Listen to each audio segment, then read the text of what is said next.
오늘 우리에게 주시는 하나님의 말씀은 마태복음 28장 16절부터 20절까지입니다. 11제자가 갈릴리로 가서 예수께서 일러주신 산에 이르렀다. 그들은 예수를 뵙고 절을 하였다. 그러나 의심하는 사람들도 있었다. 예수께서 다가와서 그들에게 말씀하셨다. 나는 하늘과 땅의 모든 권세를 받았다. 그러므로 너희는 가서 모든 민족을 제자로 삼아서 아버지와 아들과 성령의 이름으로 침례를 주고 내가 너희에게 명령한 모든 것을 그들에게 가르쳐 지키게 하여라. 보아라, 내가 세상 끝날까지 항상 너희와 함께 있을 것이다. 아멘. 아멘. 예수님께서 잡히셔서 돌아가시기 전 제자들에게 약속하신 게 있었습니다.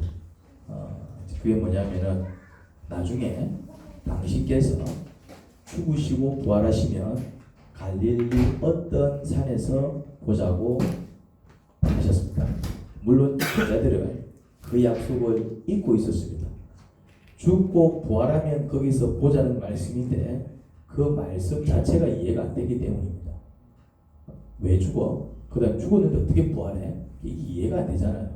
이거 이제 죽으시고 부활하시기 전에 이제 약속하신 겁니다. 왜 예수님이 죽어? 뭐 잘못했다고? 그 다음에 죽었는데 사람이 어떻게 부활해? 이 말 자체가 이해가 안 되니까 이제 이 약속을 제자들은 잊고 있었습니다. 하지만 예수님은 정말 부활하셨습니다. 최초로 부활하신 예수님을 목격한 여인들이 제자들에게 그 말씀을 전해주었습니다. 예수님께서 이전에 약속하신 대로 갈릴리 어떤 산에서 보자고 하신다고 이제 그런 말을 전한 것입니다. 그래서 오늘 함께 읽은 본문에서 보듯 11제자는 갈릴리로 가서 예수님께서 일러주신 산에 이르렀습니다. 거기서 그들은 그들을 기다리고 계시던 예수님을 만나게 되었습니다. 그런데 그 중에는 진짜 부활하신 예수님이 맞나 하고 의심하던 자도 있었다고 합니다. 그도 그럴 것이 죽은 자가 부활한 사건은 전무후무한 사건입니다. 전무후무한 뭡니까? 전에도 없었고 앞으로도 없는 그런 사건이지요.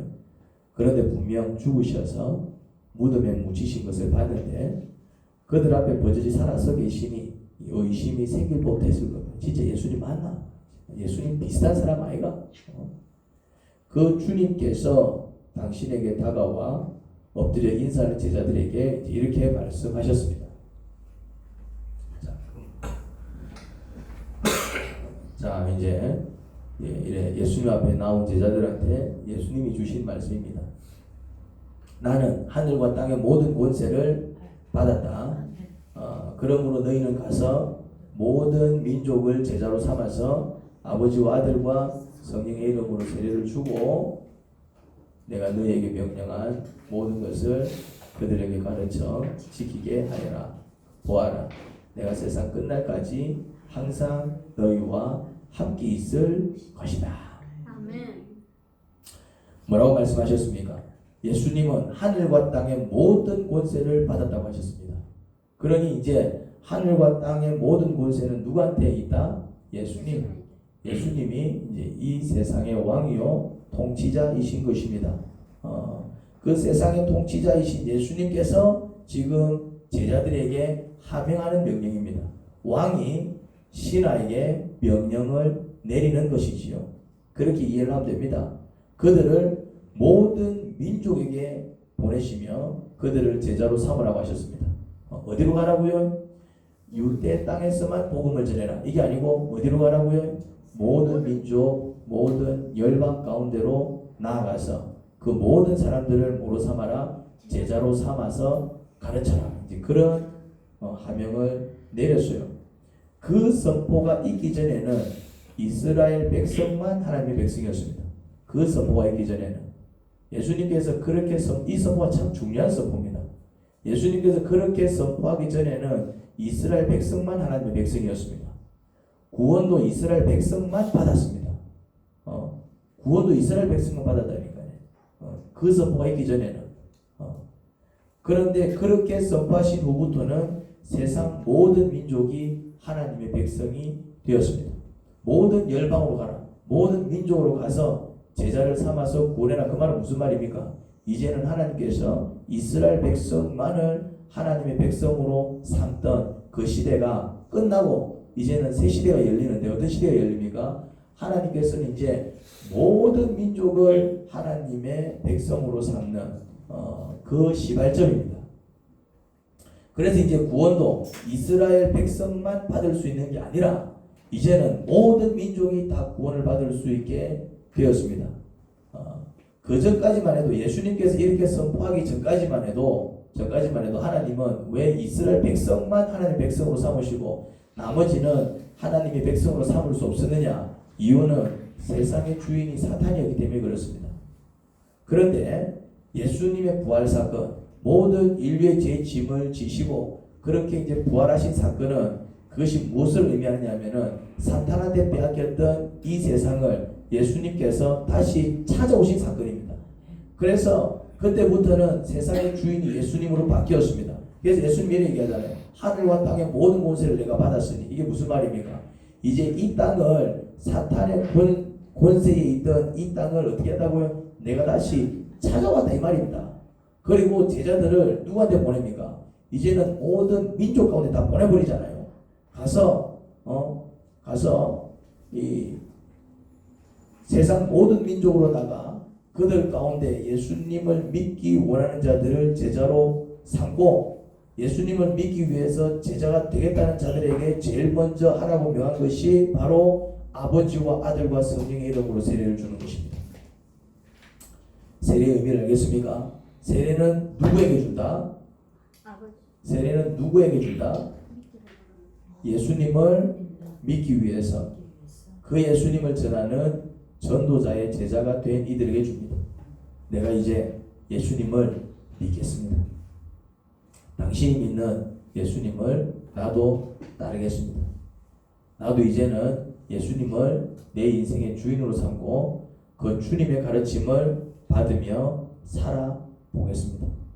그렇게 전도자가 복음을 전할 때에 그 전도자의 복음을 듣고 그 전도자의 제자가 된 이들에게 나를 제자로 삼아 주십시오. 이제는 예수님을 믿을 테니 나를 가르쳐 주십시오. 오늘 송영미 자매님에게 세례를 베풀 것입니다. 그는 예수 영접 모임을 통해서 예수님을 영접했습니다. 저는 절대로 영접을 강요하지 않습니다. 복음만을 전합니다. 그리고 물어봅니다. 어떻게 하시겠냐? 내가 한번 잘 모르지만 한번 믿어보겠습니다. 앞으로는 주님의 가르침을 따라서 한번 살아보겠습니다. 그런 결단을 저한테 표현하셨기 때문에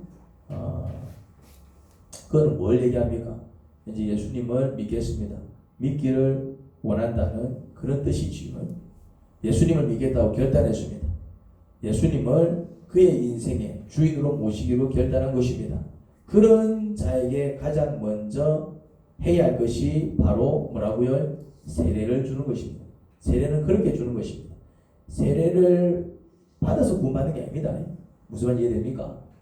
저 사람 구원해야 되겠다. 일로 온다. 세례를 줘갖고 뭐 세례라는 어떤 의식을 통해서 그 사람을 구원하는 게 아니라니까요. 구원은 어떻게 받습니까? 구원을 받는 유일한 방법은 하나밖에 없습니다. 뭡니까? 예수님을 믿을 때. 그렇죠. 똑같은 말. 예수님을 영접할 때. 그러면 이제 예수님을 믿겠다 결단하는 자에게 세례를 베푸는데 이 세례의 의미는 뭐냐면은 이제 교회 가운데에 사람들에게 이분이 예수님을 마음으로 믿고 영접했습니다 라고 이제 공포하는 의식입니다. 무슨 말인지 이해됩니까? 공포하는 이 의식을 통해서 구원받는 게 아니라 이제 예수님을 믿고 구원받은 자를 공포하는 것입니다. 그게 이제 세례인 것입니다. 그러면 세례를 받으면 끝나느냐? 세례를 받으면 이제 어떻게 살아도 천국 가느냐? 아닙니다. 세례는 끝이 아니라 뭘까요? 출발입니다. 그거를 잘 이해하고 세례 받아서 끝났다가 아니라 이제 세례는 출발입니다. 신앙생활을 시작할 때 맨 처음 지나는 관문이 세례인 것입니다. 세례를 받는 것은 이제 끝났어 이제 됐어 이제 나 죽음 천국 가 이게 아니고 세례를 받는 것은 이제 신앙생활을 출발하는 것입니다. 이제 주님과 더불어 살아가는 삶을 시작하는 것입니다. 이제는 성령의 인도를 받는 삶을 시작하는 것입니다. 이제 하나님을 내 아버지로 믿고 섬기는 삶을 시작하는 것입니다. 세례를 준 다음에 이렇게 하라고 명하셨습니다. 세례를 주는 게 끝이 아니고 세례를 준 다음에 어떻게 하라고요? 28장 20절 한 번 더 봅니다. 내가 너희에게 명령한 모든 것을 그들에게 가르쳐 지키게 하라. 보아라, 내가 세상 끝날까지 항상 너희와 함께 있을 것이다. 그런 말씀을 주셨습니다. 세례를 받고 신앙생활을 시작하면은 뭐 해야 된다고요? 뭐 해라고 적혔습니까? 세례를 받은 끝이 아니고 이제 세례를 받았으면은 세례를 받고 신앙생활을 시작하는 사람이 뭘 해야 된다고요? 명령한 모든 것을 배워야 지키게. 가르쳐 지키게 하는 거는 전도자가 하는 거고 세례자가 뭐 하는 거예요? 세례자가 전도자가 가르치면은 세례자는 뭐 해야 돼요? 배워야지. 선생님이 가르치고 학생은 뭐 해야 됩니까? 배워야지. 제자 삼는 거네. 제자 삼았으니까 이제 스승이 송영미 자매님을 전도한 사람이 누굽니까? 전도자매가 이제 뭐 해야 됩니까? 가르쳐야 돼. 이제 가르칠 수 있습니까? 잘 배워놨어요. 벤질벤질 잘 배워놨어요. 잘 배워놔서 내가 가르치 적이잖아요. 내가 너희에게 명령한 모든 것을 그들에게 가르쳐 지키게 해라. 나 전도했으니까 할 거나 아니다 이 말이지. 전도해서 책임을 져야 돼. 내가 애를 낳았어요. 아를 낳았으면 아싸 나는 이제 이 집안에 아들을 낳아서 끝입니까? 낳았으면 키워야 될 거 아니에요.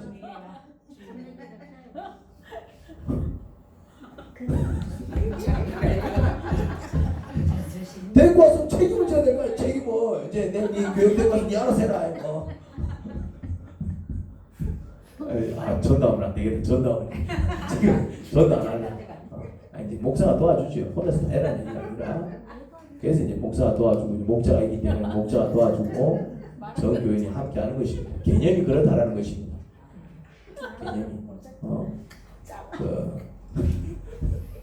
개념이 이제 이 다음이 중요하다 이 말이죠. 이제 가르쳐 줘야 될 거 아니에요. 딱 애를 낳았으면은 니 낳아줬지 이제 알아서 컸어 이제 알아 자라라 그걸 합니까? 아니잖아요. 그 아이들이 제대로 이제 인간구실을 할 수 있을 때까지 뭐 합니까? 몇 년 키워야 됩니까? 알을 낳으면 몇 년 키웁니까? 몇 년 키울 수 있어요, 이 아이들? 22년? 한 아이를 낳아서 키우기까지 그렇게 이제 양육을 한다 이 말이죠. 그러면은 소희하고 다이가 지금 보면은 자들이 뭐 사람 구실을 하고 자들이 뭐 나중에 다 합니다. 나중에 지 같은 딸을 낳아가지고 지 같은 아들 낳아 데리고 내니까요. 맞죠? 종호 군이 데리고 왔잖아요. 뭐 하나 낳아가지고 키워놓고 데리고 내니까 나중에는 그래 되기까지 몇 년 키웠어요.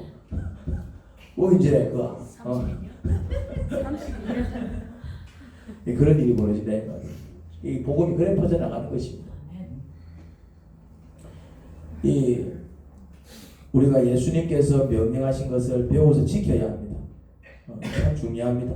그러면 왜 예수님께서 명령하신 것, 분부하신 것을 배워서 지켜야 할까요? 지금까지 우리가 예수님의 말씀을 무시하고 살았기 때문에 이 모양 이 꼴로 살게 된 것입니다. 무슨 말인지 됩니까? 원치 않는 사건과 사고 속에서 눈물로 얼룩진 삶을 살아야 했고 잘못된 만남으로 인해서 겪게 된 생각지 못한 그런 아픔과 고통 속에서 탄식하며 살아왔고 그게 악한 귀신을 부르는 어리석은 짓인지도 모른 채 잘못된 전통과 간섭 속에서 이유를 알지 못한 채 그런 귀신의 괴롭힘을 당해왔다 이 말이죠. 아닙니까? 맞거든요.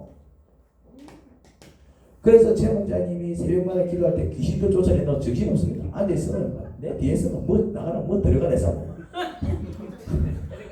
뭐 나가라 뭐 정신을 쫓아냅니다. 그만큼 이제 우리한테 잘못된 어떤 습관과 그런 풍습으로 인해서 뭐가 많이 붙어 있다고요? 귀신이 많이 붙어 있는 겁니다. 그게 뭐라고요? 예수님 말씀을 무시하고 산 결과예요. 예수님 말씀을 무시하고 산 결과다 이 말이죠. 예수님의 말씀은 예수님 좋으라고 하시는 말씀이 아닙니다. 우리 좋으라고 하시는 말씀이에요. 예수님 말씀대로 살면은 우리가 건강한 삶을 살 수 있습니다. 왜 아픈 줄 압니까? 너가 마음대로 살아서 그래요. 예수님 말씀대로 살면 우리가 평안한 삶을 살 수 있습니다. 왜 불안과 걱정 속에서 떠는 줄 아십니까? 그 마음대로 살아서 그래요. 욕심을 쫓으며 예수님 말씀대로 살게 되면 우리가 형통한 삶을 삽니다. 그런데 왜 몸이 건강하지 못하고 마음이 평안치 못하고 삶이 형통하지 못할까요? 왜 행복하지 않냐 이 말이지. 여러분, 그 문제는 예수님 말씀에 순종하게 될 때 모든 문제가 해결됩니다. 그 문제는 예수님 말씀에 순종할 때. 왜냐하면 예수님의 말씀은 전부 그런 말씀입니다. 순종할 때 우리가 몸이 건강해지는 말씀입니다. 아멘. 할렐루야. 순종할 때 우리 마음이 평안해지는 그런 말씀입니다. 순종할 때 우리 삶이 형통해지는 말씀입니다. 예수님의 말씀은 전부 그런 말씀이라고. 예수님께서 우리에게 이렇게 한번 해봐 하고 말씀하시는 것은 그렇게 했을 때 우리가 복을 받게 되는 말씀입니다. 그런데 우리는 그 말씀을 어떻게 한다고요? 무시합니다. 평생을 그렇게 살아왔습니다. 또 이제 막상 말씀대로 이제 살아봐야지 결단을 해도 쉽게 되지 않습니다. 왜 그럴까요? 그렇게 해본 적이 없어서 그래요. 평소에 그렇게 해보지 않았어요. 그래서 어색하고 힘이 드는 거죠. 그리고 이제 막 이런 생각도 듭니다. 그렇게 한다고 정말 복을 받을 수 있을까? 그런 생각이 들어요. 그렇게 한다고 해서 그렇게 한다고 해서 세례를 받는 분에게 하나님 말씀 가운데로 들어오라고 초대합니다. 세례는 하나님 말씀 가운데로 들어가는 관문입니다. 이제는 하나님 말씀대로 살겠습니다. 그런 결단을 하는 시간이지요. 하나님 말씀대로 한번 살아보십시오. 어떤 복을 받나? 세 가지 복을 받습니다. 첫째는 몸이 건강해집니다. 하나님 말씀대로 살면 몸이 건강해집니다. 아멘. 진짜입니다. 둘째는 마음이 평안해집니다. 아멘. 마음이 평안해져요. 셋째는 삶이 형통해집니다. 그런데 대개 사람들은 어떤 축복을 받고 싶어 하죠? 물질의 축복을 받고 싶어 합니다. 그건 받을 수도 있고 못 받을 수도 있습니다. 물질에 대한 욕심이 커서 그거 줬다가 그 영혼이 망하겠다 싶으면 물질의 축복을 잘 안 주십니다. 물질을 줘도 그것을 없는 사람과 나누는 섬김의 훈련이 되어 있으면 주십니다. 하지만 움켜잡으면 베풀 줄 모르고 꽉 붙잡으면 자기 정욕 채우기에만 급급하면 잘 안 주십니다. 이런 사람이 있습니다. 하나님이 나를 부자로 만들어 주시면 헌금도 많이 하고 힘든 사람도 많이 도움에 살 텐데 이런 사람한테는 하나님께서는 절대 물질의 복을 주시지 않습니다. 없는 가운데서도 자기보다 어려운 사람에게 얼마 안 되는 양료도 나눠줄 줄 아는 자, 그래서 어려움을 함께 할 줄 아는 자, 하나님은 그런 자에게 물질의 복을 주십니다. 왜 그럴까요? 자는 없는 가운데서도 나누는 사람이니 죽으면 어떻게 하겠습니까? 더 나누겠지요. 어려운 형편 속에서도 남을 먼저 생각하고 어려우니까 남을 온전히 돕지는 못해도 자기 형편 속에서 도울 수 있는 만큼 할 수 있는 만큼 그렇게 어려움을 같이 하는 모습을 하나님께서 보시면은 그런 사람한테 하나님께서 물질의 복을 주시면은 그 사람은 그 복을 어떻게 쓰겠습니까? 더 잘 섬기겠지요. 없는 가운데서도 남을 섬기는 사람인데 물질이 풍요로워지면은 있는 거 가지고 얼마나 더 잘 섬기겠어요. 하나님은 그거 보신다 이 말이죠. 하나님께서 복 주시면은 11조 하겠습니다. 복 주시면은 남을 섬기겠습니다. 복 주시면 지저분하고 하겠습니다. 내고 살기도 바쁜데 내가 남 돌아볼 형편이 어디 있습니까? 복 주시면 할게요. 절대로 복 못 받을 겁니다. 하나님은 안 속습니다. 복 주면 그 사람은 할까요 안 할까요? 안 합니다. 이러기도 합니다. 10평에 사는 사람이 하나님 30평에 살게 해주시면 내가 베풀겠습니다. 30평에 살게 해주면 어떻게 기도할까요? 하나님 60평에 살게 해주시면 내가 베풀겠습니다. 그러고 되니까요. 그럼 60평 살게 해주면 하나님 100평에 살면 내가 베풀겠습니다. 60평에 사는 내가 뭘 베풀겠습니까? 이러한다니까. 근데 10평 가운데 사는 사람도 이래 베푸는 사람은 30평 가운데 살면 더 베푼다 이 말. 하나님은 우리한테 안 속습니다. 우리한테 안 속는다 이 말.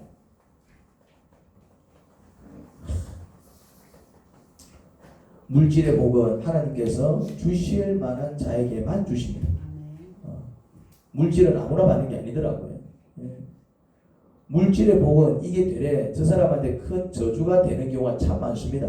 물질 때문에 그 영혼이 망하고 물질 때문에 그 가정이 망하고 심지어 교회가 망하기도 합니다. 그러면 그 물질은 복이 아니라 저주인 게지요. 그래서 하나님은 물질을 줬을 때 그것이 복이 되겠다 싶으면 주시고요. 야, 저한테는 이렇게 맡겨놨다가는 저 영혼 다 망쳐놓겠다 싶으면은 안 줍니다. 그런데 물질은요, 사실은 많이 가져서 좋은 게 아니고요. 많이 가지면 그만큼 많이 가진 것에 대해서 책임지며 살아야 된다니까. 먹고 사는데 지장 없는 정도만 있으면 됩니다.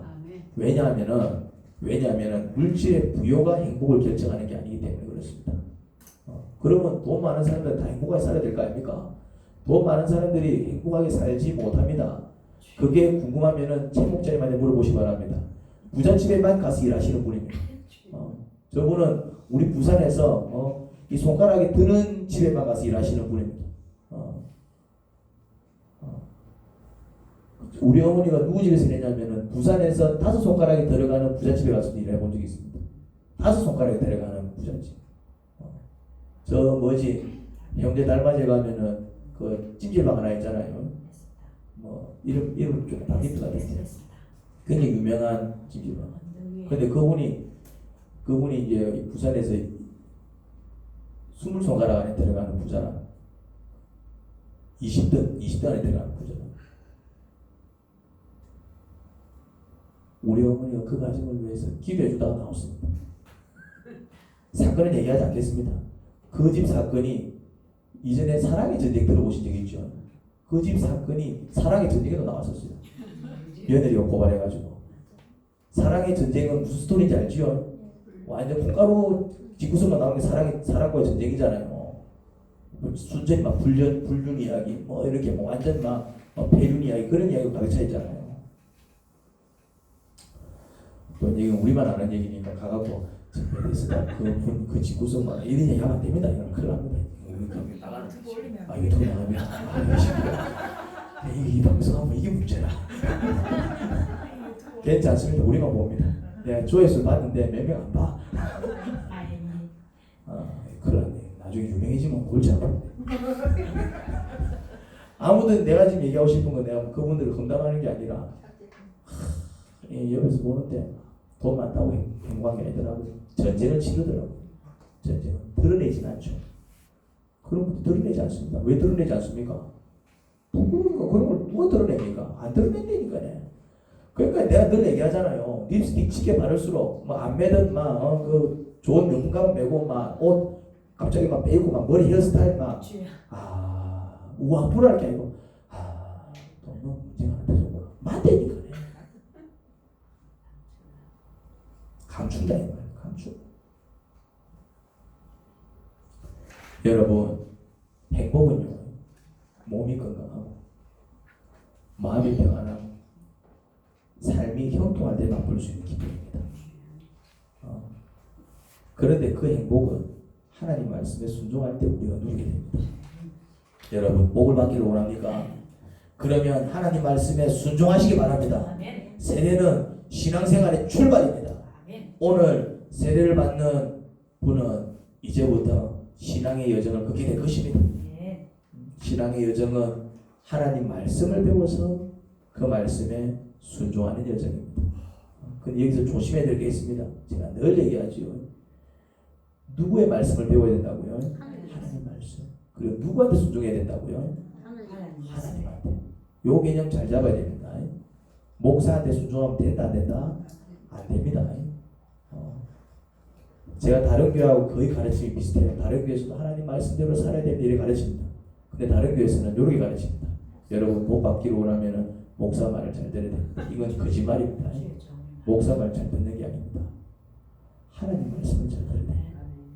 목사의 입술을 통해서도 하나님 말씀이 선포될 때에 목사의 입술에 하나님 말씀이 선포될 때에 아멘하고 따르는 것이지 목사 말 잘 들어서 복 받는 게 아닙니다. 목사 말 잘못 들었다 신세 조인 사람들 억수로 많습니다.